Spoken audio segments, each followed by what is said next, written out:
I'm fascinated about the subject about why some areas grow while others are stagnant and or decline. And so the topic today is going to be a component of the site selectors analysis, which falls under the attributes of an area. And that would be the quality of life analysis. And it's the most subjective, most difficult to quantify metric, because people have different tastes, different standards. I would say though that today we're starting to see a stark contrast in areas that are growing and areas that are stagnant or in decline. And a big part of that is because of the quality of life analysis. Today, I wanted to talk to you a little bit about, the notion of the zero-sum labor market, in that quality, smart, educated people are really driving the labor market. So there's a lack of supply of quality, smart, educated people, and where those people want to locate is where the companies have to locate today. And that is not, it hasn't always been that way. For more information on that subject, read Mark Lotman's book, When the Boomers Bail. It's an amazing read. So I have two stories that really are just real life, kind of boots on the ground examples of how this works in the real life.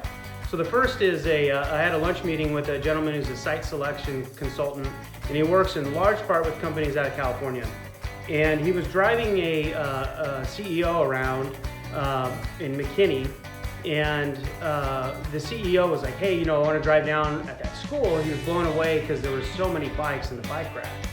And he was blown away initially by the idea that kids still rode their bikes to school, which he found amazing. And then they drive down, and he goes up and he can see that not one bike has a bike lock on it. And it was that very meeting, that very interaction that sealed the deal for this community.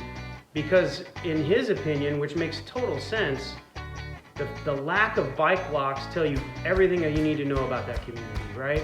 Tells you that it's safe, tells you that people are educated, tells you that people work hard, tells you that people have virtue.